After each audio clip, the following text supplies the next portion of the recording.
YouTube world? This is Nicholas Montez here, and you're watching my YouTube channel, Nicholas Montez.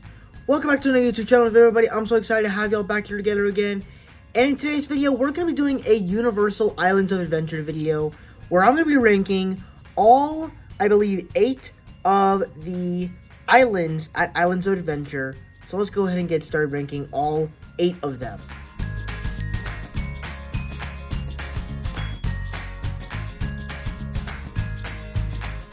Okay, now to be clear here, this isn't really an island that anybody goes to. I went to it. I mean, I don't even think I saw it, but like, I don't even remember going to this island. I don't even remember this statue. Because all I think about when I think of this island is that statue that I have in the picture there. So, like, that's kind of why it comes in last place. I just don't remember it, really.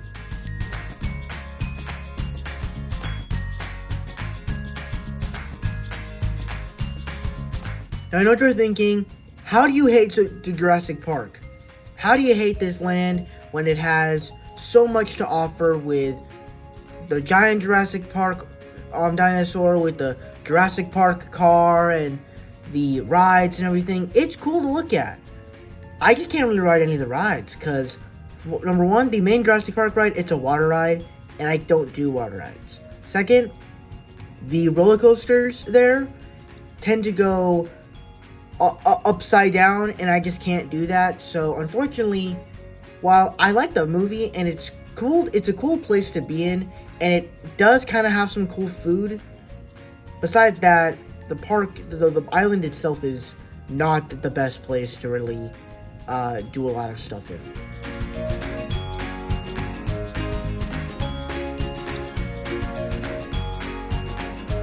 Now this actually is a little bit like Jurassic Park, where the world of Toon Lagoon is absolutely colorful. Like, I remember one time I went to my school trip in May. Popeye, he said, "I'm your twin." I loved that. But then also, like, all of the comic booky art on the stores and all of the food that they have, like, all of it looks really cool. The problem here is the rides. All of them are water rides. This is basically a water ride section, and I just can't do that. I'm sorry. I'll never go on a water ride. I'm sorry.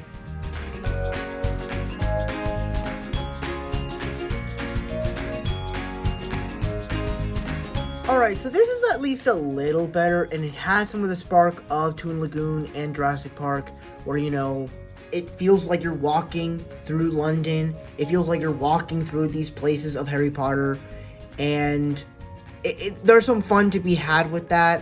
The problem here is that I haven't ridden many of the rides. I've only ridden one, and I just did not like it. It almost made me sick. I'm sorry. I feel like I'm hating on this park, but I really do like it.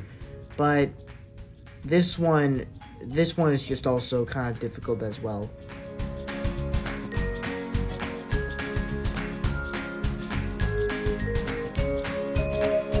Alright, so this is technically an island with only one ride, which isn't a big deal because the ride is fine. Personally, it's a one and done thing. And there's a lot of people would like disagree with me because everybody loves this ride. And I wanted to love this ride, to be clear.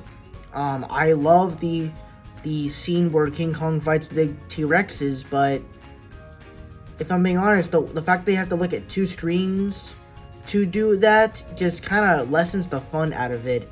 And so, while I did enjoy it, I might not go on it again. I'm sorry.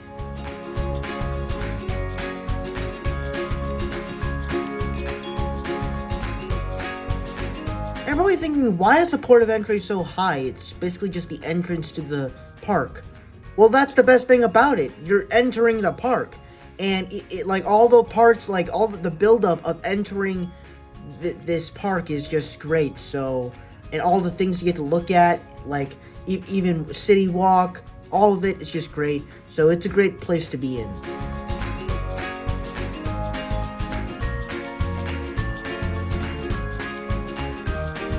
Okay, so this is kind of like one of the first parks that I actually love.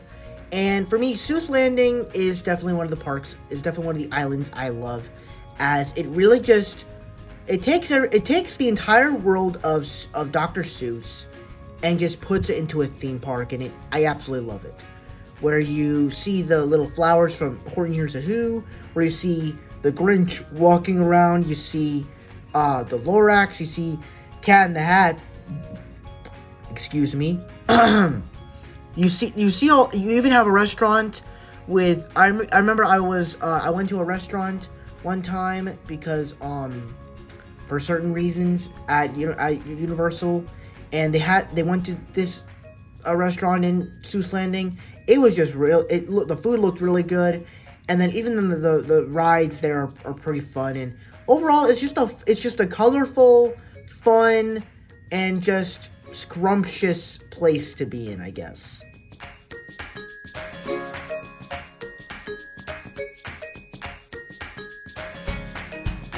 Alright, so from the way you can tell, it's pretty clear that this one was going to be number one. And technically it's not just because it's Marvel, and because I love Marvel, but really it's definitely the best place in the park. First off, it's literally the entrance to the park. As soon as you exit Port of Entry, this is the entrance to the park. And when I entered there, I was amazed, bro. This island feels like you literally just entered a comic book. Part of what made it honestly, this whole thing makes me feel like, why aren't they doing a Marvel themed area in Disney World? They have so much advantage.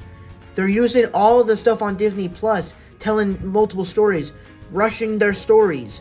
They're really producing all the Marvel stuff, but they're not going to do it for their parks? What?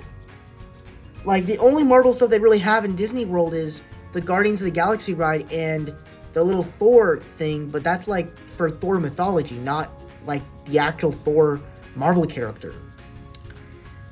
But what was also interesting is that this island doesn't just come off as stuff from the movies. It comes off of the characters from the comics. So all the characters on the walls and everything, it looks like it's from the comics, and I love that. And you see Kingpin, you see the X-Men, you see Spider-Man, you see Captain America, you see Doctor Doom, you see Hobgoblin, you see all these villains. You and then of course you got a Fantastic Four cafe. You even got some amazing comic book shops where you can go and shop for comics, buy figurines, buy toys, buy shirts, buy merch. And then, of course, I think the best thing about this island is the rides. Now, Island Road 1 ride, they have 3 rides, which are, of course, the Doctor Doom ride, Storm's Forces ride, and then the other 2 ones that are big there are the Incredible Hulk and the Amazing Adventures of Spider-Man. And that ride, of course, you already know my thoughts on that ride. I absolutely love that ride to pieces. It is absolutely amazing. So you put all together with amazing rides, amazing stores, amazing restaurants, and amazing scenery. You just have a W park, a W island. And so for me, that's my ranking of all the Islands of Adventure Islands. Thank you guys so much for watching. I really hope you enjoyed. Don't forget to like, comment, and subscribe. All my social media stuff is in the about section over there. And I'll see you guys in the next video. Bye-bye.